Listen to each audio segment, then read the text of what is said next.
Let's try this again from the piano offbeats.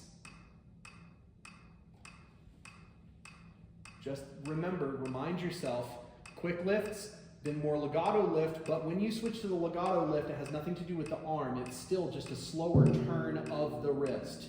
It is a more legato turn of the wrist, but everything is a turn of the wrist. Right hand, give me a quick lift. Now give me a legato lift. Yeah. Now give me a whole note legato lift. See, there you go. Now see, that would actually be my quarter note lift. I would go even more legato for a whole note. Don't press. It's just ta. Yeah, there you go. That gives you a very different note. Now go back to your quick lift and hear the difference.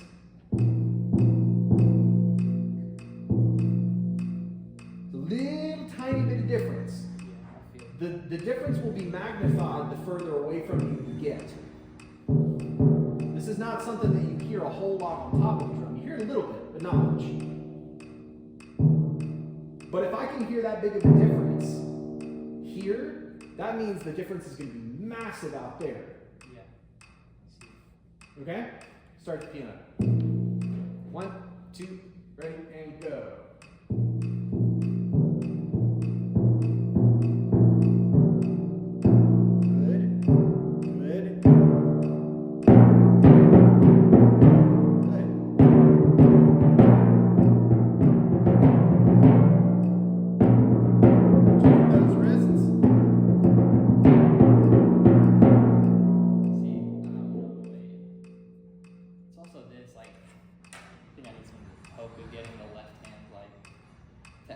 While lifting, like every time I see an accent, I kind of just think downstroke. I don't really know how to accent lift, I guess.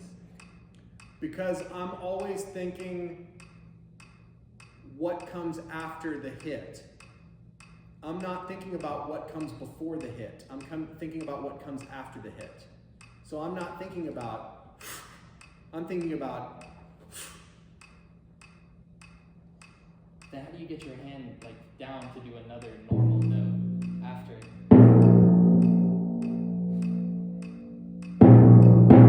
Like I just downstroke.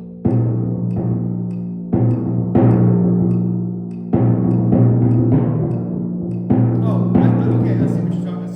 You're talking about switching from accents to low notes. Yeah. No, low notes to accents to low notes. You have to do a downstroke.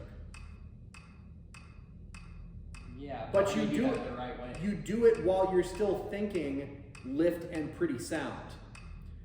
You're gonna have to let the brain translate some esoterics.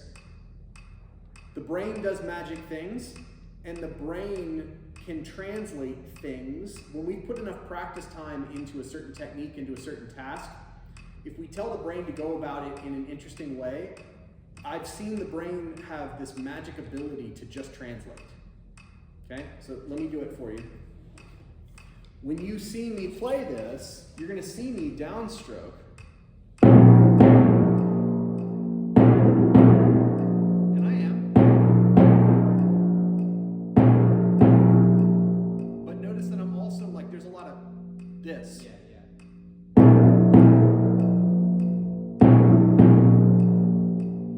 And I'm thinking pretty touch and lift. Even when I'm downstroking, I'm thinking lift.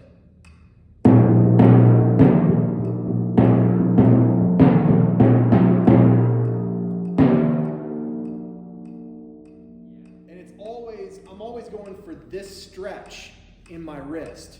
I want to feel that. When I go high, I should feel that. Stretch in the rotation. I can feel that stretch when I rotate all the way back up to my max.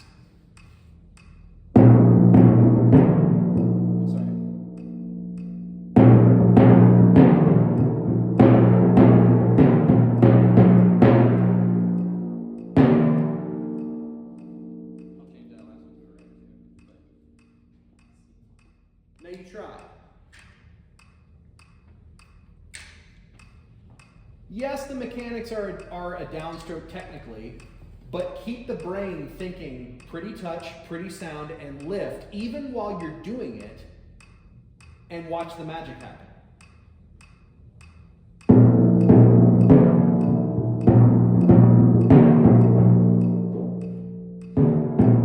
Lift, lift.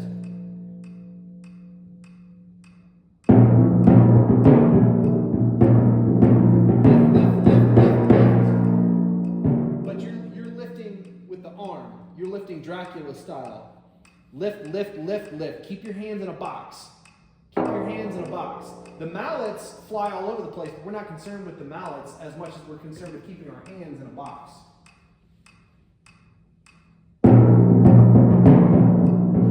That's it, that's it.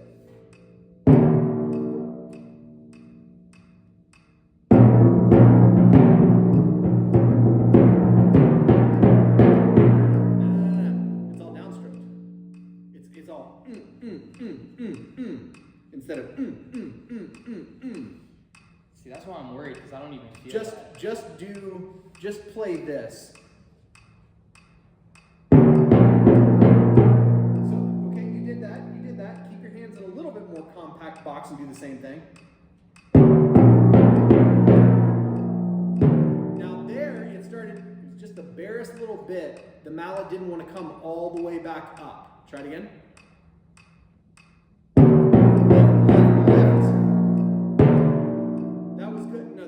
That last note didn't sound right is because you played in the cardboard place. If your placement had been correct, that would have been a beautiful note. Don't worry about that. Do it again.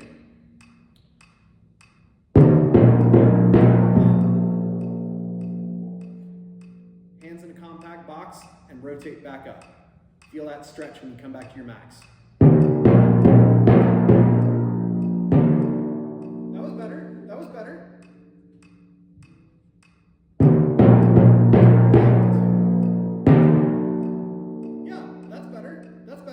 One more time.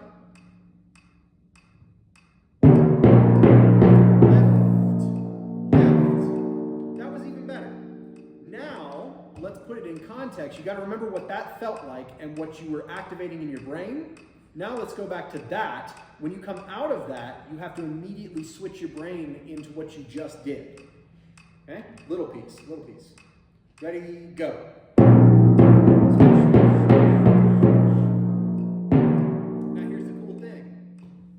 Switched over, you were switched over. The first note of this, and I saw a little shake of your head when you noticed that you weren't doing it, and then you switched into it, and it worked. That's good. Try it again.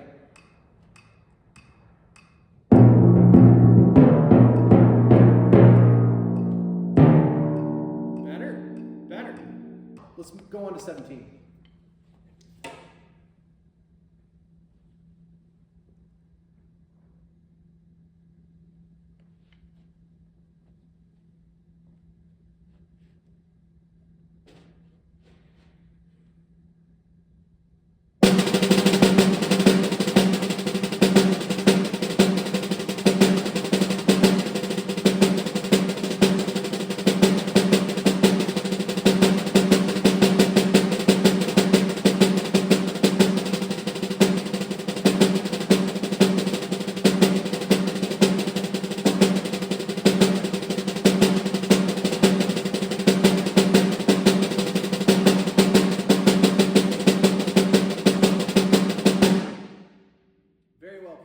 Very well played.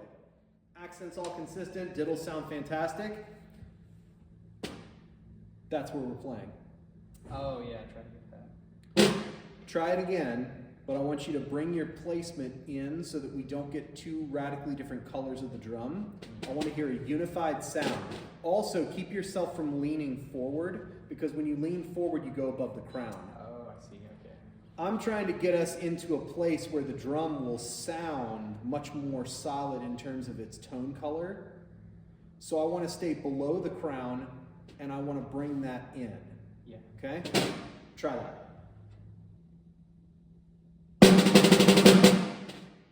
Good. Sounds better, yeah. Yeah.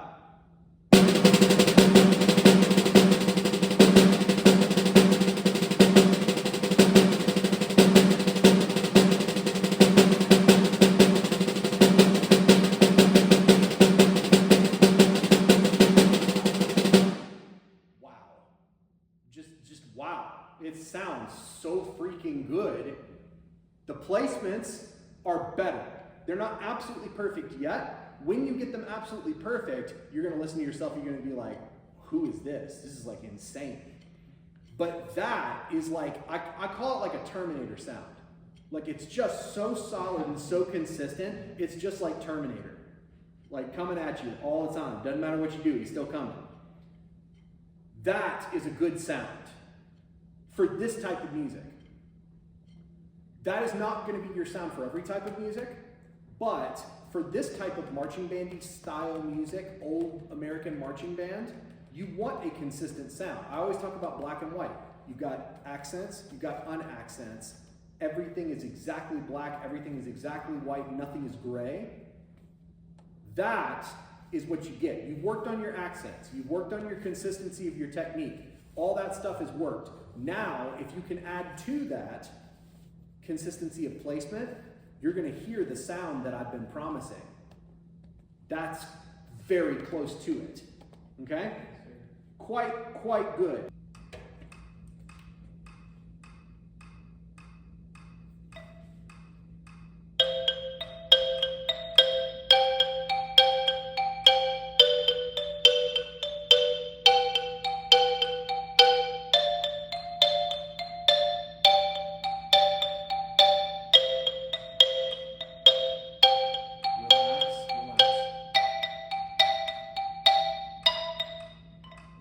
It's alright. I was trying to think of 1-inch punch. That's why I was kind of tensing. No, it's fine. For your accents, that's what you need. I just think it sounds overall a little tense. Just relax. Let your sound be a little more relaxed. Get your 1-inch punch. Get your 1-inch punch for those accents, but relax. You're by yourself. Just let the instrument sing. Because if you can get a pretty sound out of a xylophone, then you can play. It's a xylophone. It doesn't sound good unless you play it fantastically.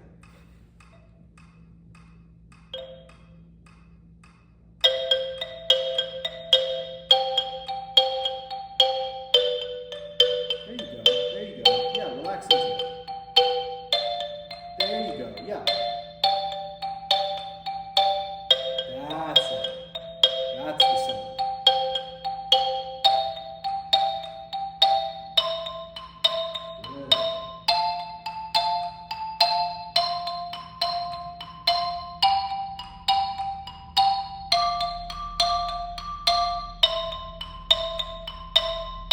There you go. That's it. That's it right there.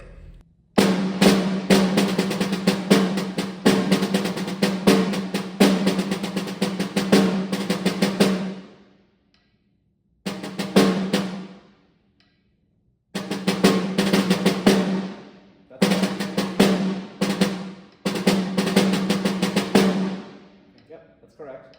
Now, we need to go back to the beginning, do those two rolls. You are in your right hand, you have switched back to a 2-finger fulcrum. And I can see that because in your hand, you're dropping these 3 fingers when you roll. That means that the middle finger is not involved. The stick should be sitting on the middle finger. Right, so let's go back to hot wire mode in the right hand. Left hand stays where it is, but the right hand, go back to hot wire mode, do it with the middle finger only.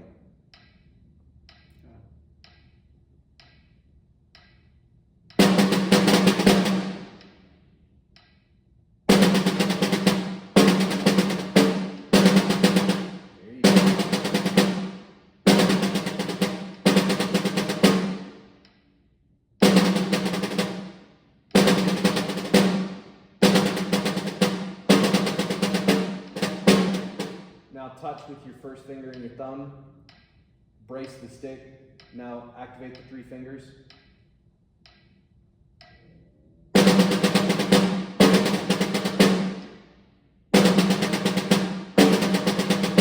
That's better.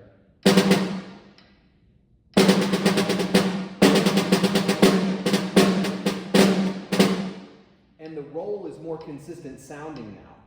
Yeah. When you taught us that in studio class, I did that, and I was like, it was extreme difference.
Okay, tempo staying steady.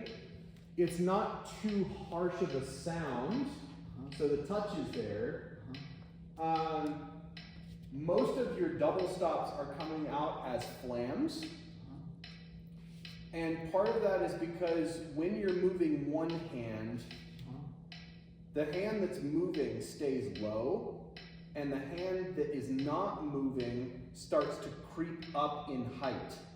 And that's creating the flams the further you go. Because you're using the same touch, you're using the same velocity. If you use the same touch and the same velocity, but one mallet is higher than the other, then that mallet is going to land after the other mallet, creating the flam. Okay, I'm doing that on purpose. The reason why is because it's the same note, and I feel like I'm trying to make this one more than the same note. Why?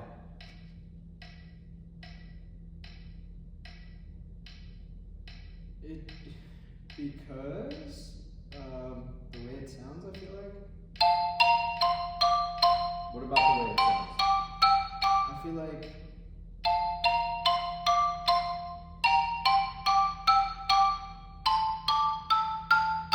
But I see what you're saying. No, I need you to explain this to me. Because you're getting at something.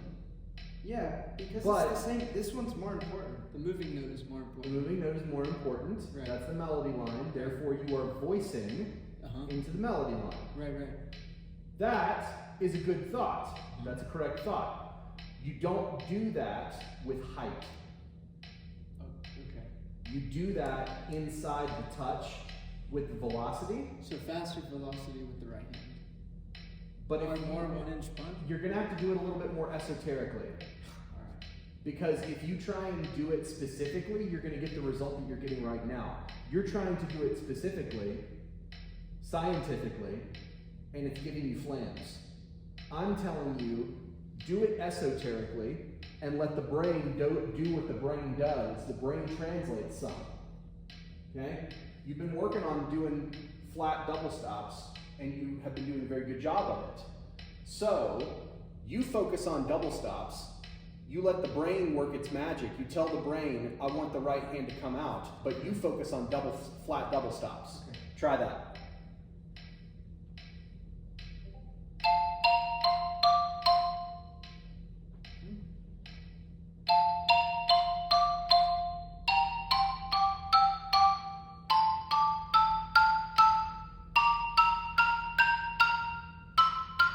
Tell the brain a little bit more on the right.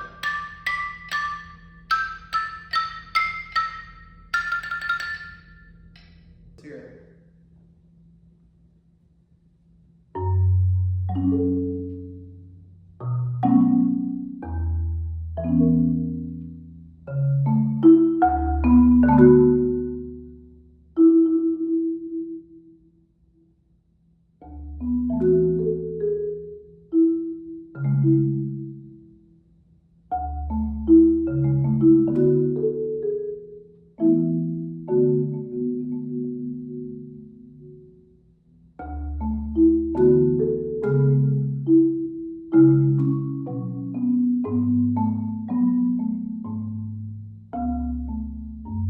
Okay, let me pause you right there. Very nice.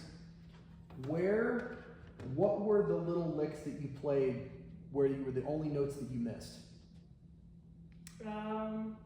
I think I missed one chord at the very end, and then but most of it was in In the section, what's? these sections. No. In the section you just played for me right now. Oh. You only missed maybe 2-3 notes, but they were all in the same type of lick. It was a chord, or Specifically, the rippled chords. yeah, the ripples. The rippled chords.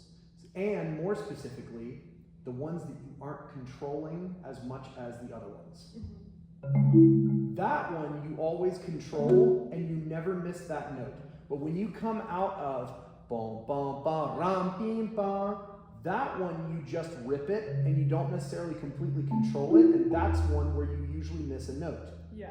Same thing happens with another one like that. So what I want you to do, start it again, but this time control every one of the ripples, whether they're fast or whether they're slow. Control every single one, and I want you to listen to the difference. Okay? Try it.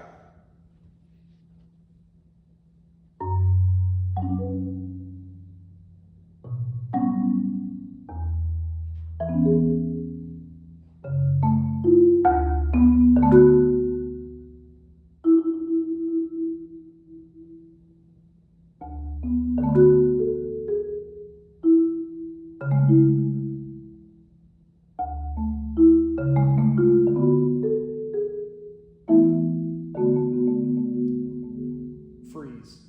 Look at your right hand number 4 mallet. You see it's a little bit too far up on the flat. Yeah. Some of the reason why you're getting some of the string sound, a little bit is the instrument, but some of it is when you go up onto some of those notes, if you're too far up on the flat, it's going to make the bar bounce, and that's going to give you some of that slap sound. So watch your placements when you go up onto the upper bars. Yeah.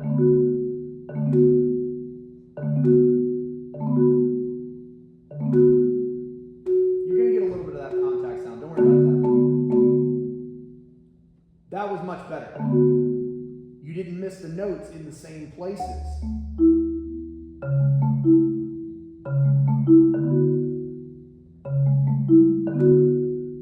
Okay?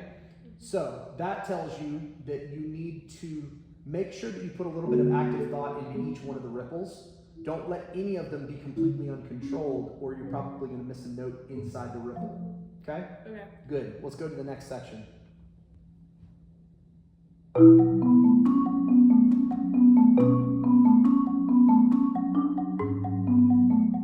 Diminuendo first, then retardando.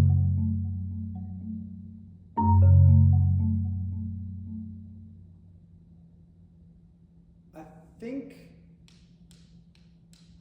because you're already diminuendoing so much, when you come back in with the tenuto on the last bar, it feels almost like we're stepping back up rather than an echo. Yado da do da do da do da. Yado da do da do da. It's a little jarring. Should I start louder here? No, Okay. I think that you should be gentler with the last tenuto and then take it down further. Take it down to nothing. Go all the way up on the upsides of the mallets and blend that sound together.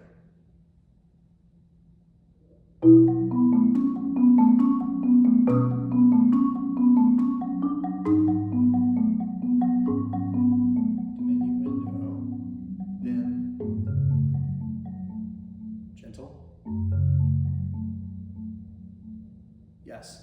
Remember also that tenutos can be time for us, so you could draw that note out. If you can't give it as much weight as you want to give it some time. So listen to ta tu ta tu ta tu ta tu ta ta tu ta tu ta tu ta tu ta. See how I elongated that first note? For percussion, that's a tenuto too. Tenutos are time and or weight.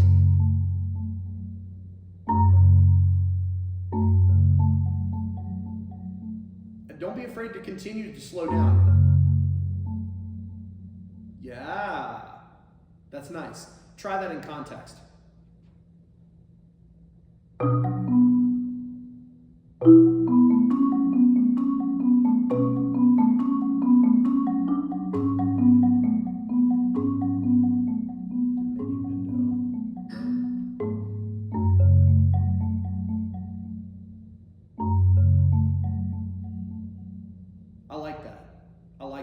a lot. That helps you can go that quiet, because when it's that quiet, the sound is going to need time for people to process it. So if you expand the time a little bit, you can have your cake and eat it too. You can have it be that soft and still have the tenuto and slow it down and have everybody hear it. Does that make sense? Mm-hmm. There's a lot of complicated stuff, but it works. Now, what if we use that blend idea back in here?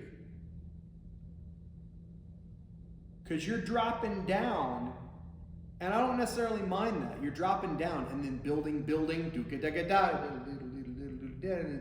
what if we blend those notes together and then go back onto the chords when the rhythm emerges out of that? You know what I'm talking about? So you've got instead of staying on the chorus, why don't you blend it and then come back out of it, bring the rhythm back when you bring the volume back.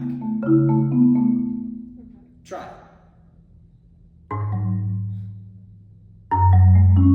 Blend. Now come out of it.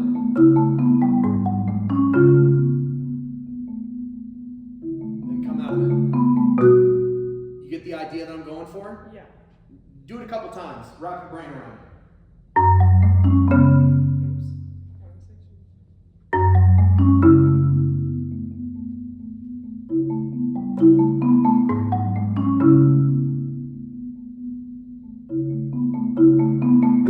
See how cool that is? Yeah. You blend the sound, but then you bring the rhythm back out of it. That's a very cool effect, and you already know how to do it because we've done it in the rolls. We just haven't applied it to a section like this before.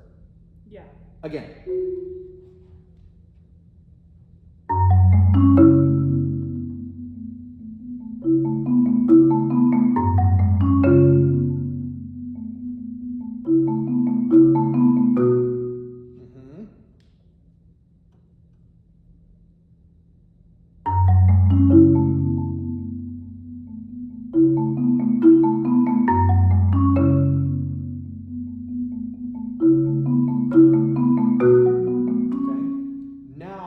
You're comfortable on that, I want you to watch your number one mallet. Your number one mallet, you're losing some sound because you're playing up here. Try again.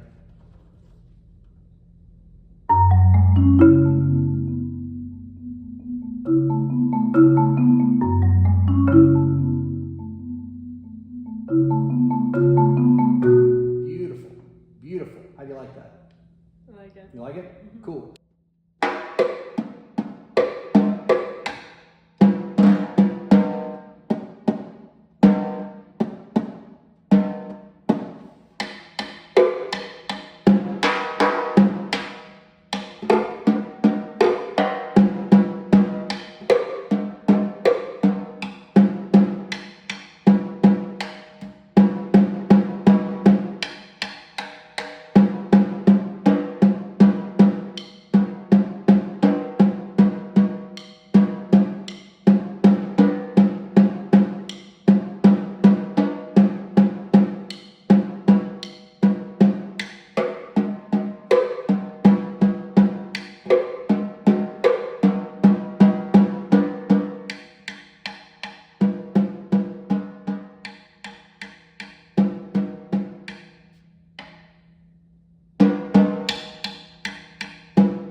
this whole section, you started off where the rim was a little bit underneath, but as soon as we stopped thinking about it, it creeped back up, and the rim was the most important thing we heard when it needs to be background noise. Yeah. I heard you thinking about it, but the second you stopped thinking about it, right hand snuck back up on you. So keep it down in the piano range. Start right there. Yeah, okay. Start right there.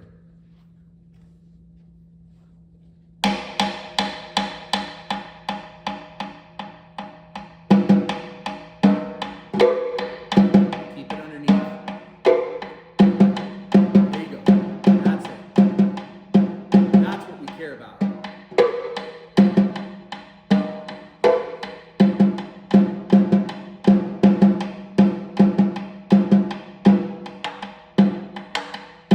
We still care about that more. Now we get it. The next measure, now we care about the rims. And then we don't care again. And then we don't care again.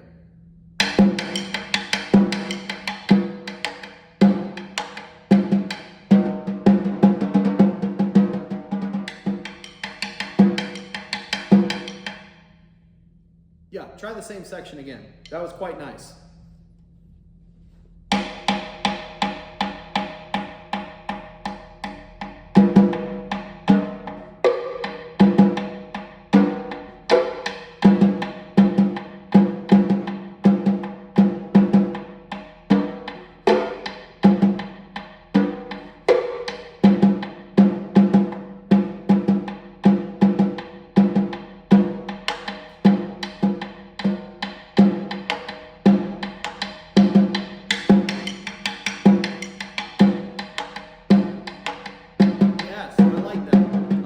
Choice too. We care about the rim, so we change position. We don't care about the rim, so we change position, and then we're back to it. I like that. I like that. Make sure you write that down so you don't forget it.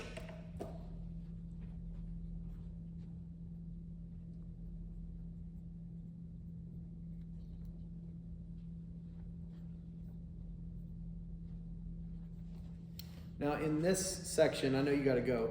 In this section, we need the rims, we need the accents more. Let me. Okay.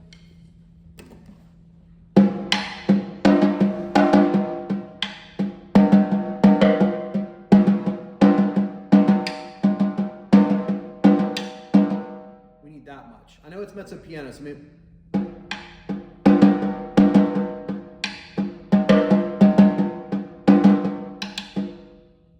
Ta-ta-toon, ta-ta-toon, toon. We need that much. Okay. Okay?